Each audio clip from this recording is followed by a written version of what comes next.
I found some wind.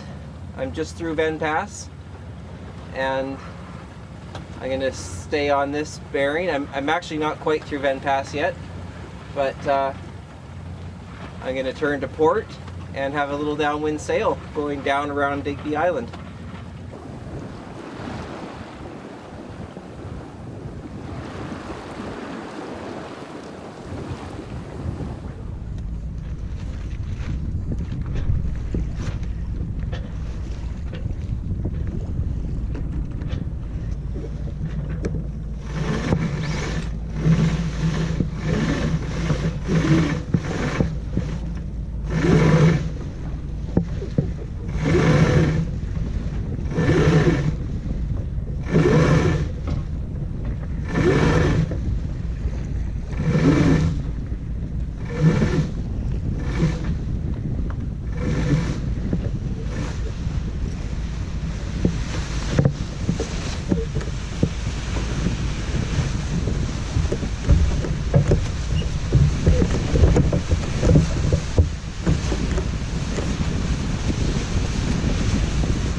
I got the Spinnaker up, and you might have noticed that I used the head sail to shield it while I hoisted it, and that gives me more time to get things set up when you're by yourself.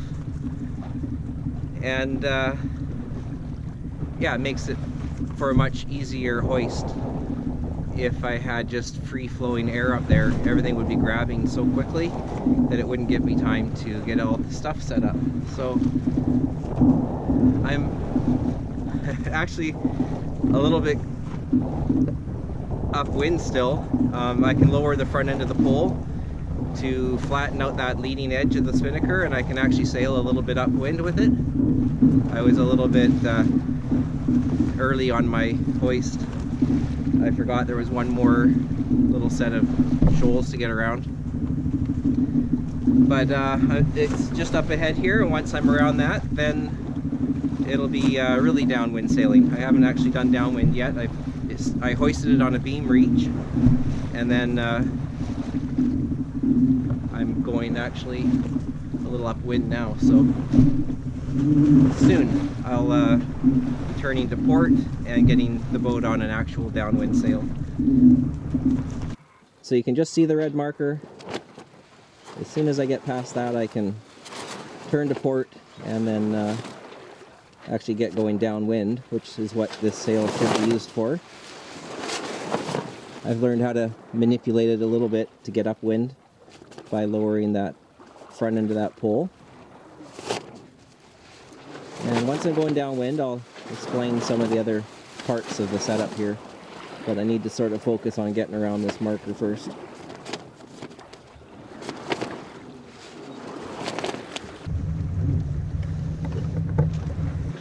So I made it around the mark, and now I'm going downwind a little more, so I can take the time to explain some of the setup here.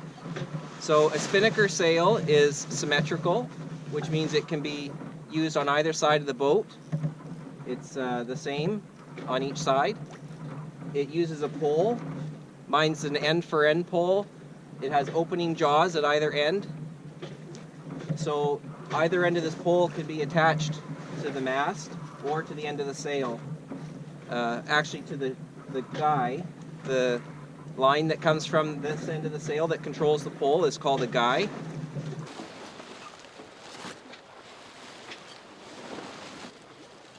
There's another line on the other side, and it controls the other end of the sail at the corner, and it's called a sheet.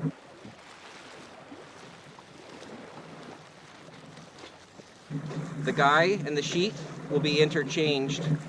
They do the same job on depending on what jibe you're on. So to jibe the pole, you get dead downwind. You release the pole from here. While the jaws are open, you drop the sheet into the jaws. You bring this end of the pole, you pull the sheet out, and you hook it into the eye swivel there on the front edge of the mast. It's almost like a boom, if you can imagine, except we're switching it end for end, depending which way we're going with the boat downwind. There's a topping lift. That's the line that goes up and holds the pole up. A spinnaker will always want to pull the pole up, so you have to have a downhaul, or a foreguy they call it, and that's what you see down here.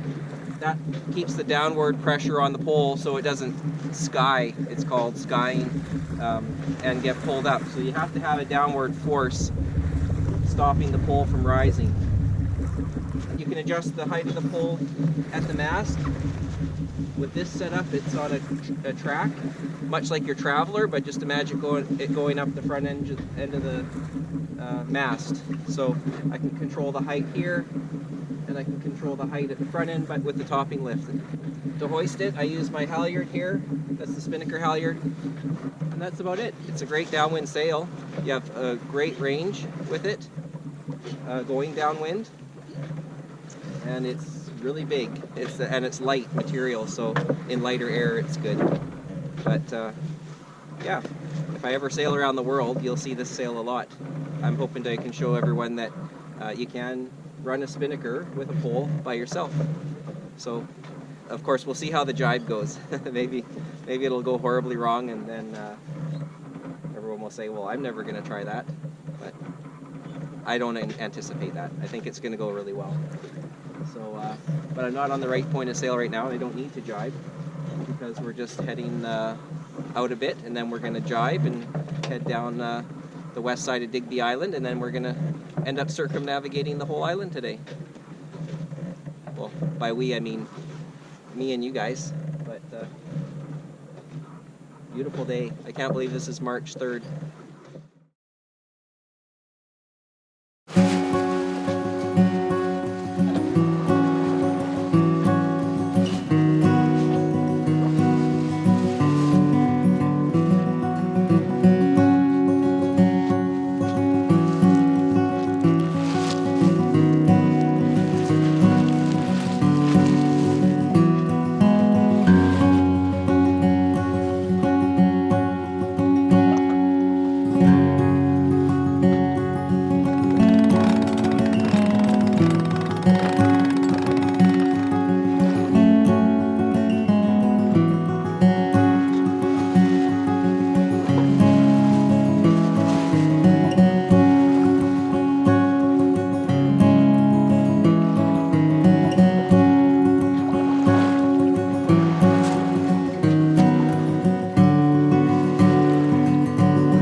Well, I just checked my course, and it doesn't actually look like I need to jibe the boat. So what I'll do is I'll just do a jibe. I'll have to do two. to show you guys how that works. And the first thing I'm going to do is get the boat going dead downwind. So I've got the wind coming right behind me. Second thing I do is I center the main, because right now it's way over on the port side. The main sheet is loose. When I go down dead downwind, I don't want to have any chance of that boom flying across to the starboard side. It's hard on the equipment and it's dangerous. So by centering the main, getting it good and tight, I know it's not going to suddenly swing across to the other side of the boat. Once I've done that, I've also got nice clear airflow right from behind the boat, filling the spinnaker sail, and it's not being shadowed by the mainsail at all.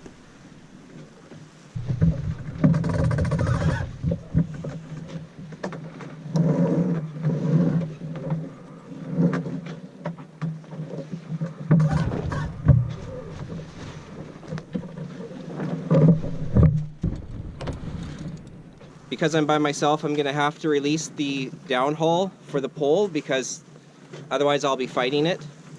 I'm going to let out the sheet on the port side, which is controlling the free flying end of the spinnaker right now. I'll walk up the port side with the sheet in my hand. I'll drop it into the jaws as soon as I release it from the mast.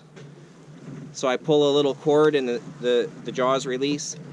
I drop the sheet into the jaws, let the jaws close. I walk the pole over and pull the line out of this side, which is the guy, and then secure the pole with the jaws onto the mast. Then I can come back and bring the main over to the starboard side.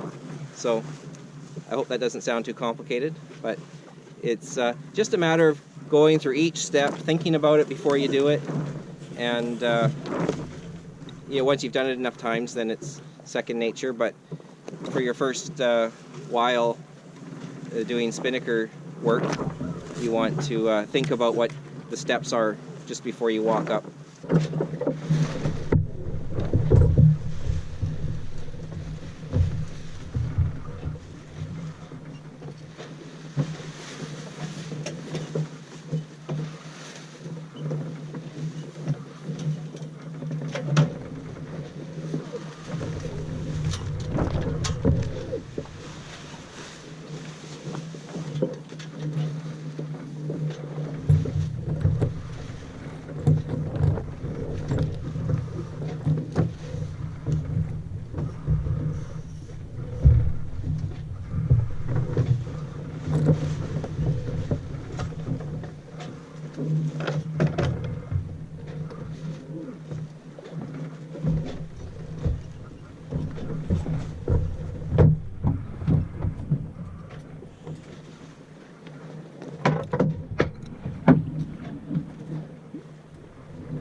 Well, there you go. That was real time, and you can see it's not that hard to do.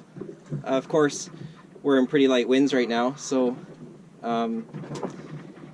if this was blowing 15 to 20 knots, I don't think it would be that easy. But I wouldn't be flying it by myself in pretty strong winds. So it worked out well today, that light air and a beautiful day, and I was able to sail the Spinnaker and show you guys how to do that single-handed. I may end up having to jibe after all, way down there, not anytime soon. So I'll just keep heading where I'm going and enjoy the day.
Well, I'm almost at the bottom of Digby Island, and the wind is getting really shifty now, so it's changing directions on me.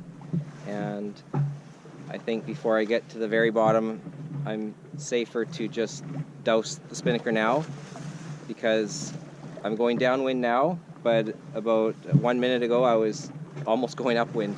It's just a big swirl, so I think maybe as I approach the bottom I might be seeing more of that. And the risk of staying in conditions like that is that you might end up wrapping the Spinnaker around the forestay. So because I'm by myself, I can't adjust lines fast enough to avoid that. If something like that did happen, you pull in the sheet as fast as you can and it tries to flatten it all out. But just trying to manage everything on the boat, it's not worth that happening, because then it's a bit of a nightmare trying to get it unwrapped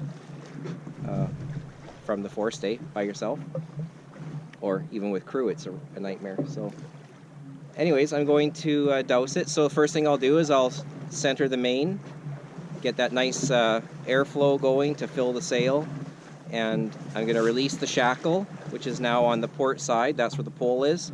So I'm going to release the shackle that's holding the sail to the pole, or to the line, which goes through the jaws to the pole. So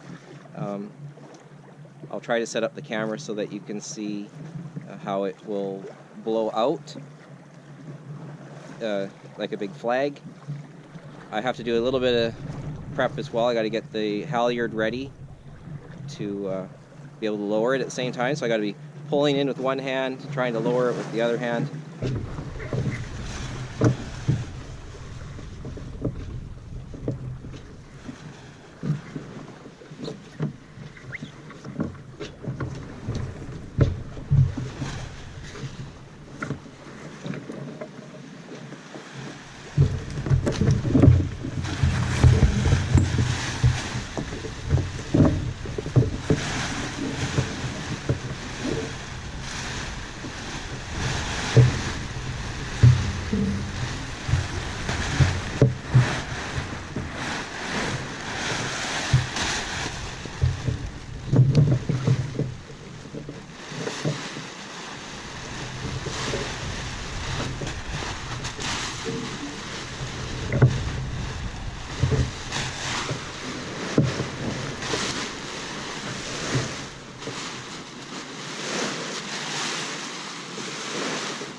There.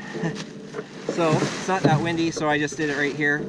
Normally I would have it being tailed into the cockpit, down into the cabin, but I'll just grab it as one big bunch and carry it in.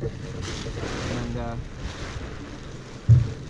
the reason I ran back so quick is because I had shortened up the sheet a little bit, but I didn't want it to go underneath and get caught on anything under the boat, the keel or the prop or anything. So it's actually pretty short. I don't think it would have reached, but I saw it dip into the water, so I wanted to be sure I grabbed that right away. And I should have shortened it up maybe a little bit more just to avoid that, but hindsight's 20/20, of course.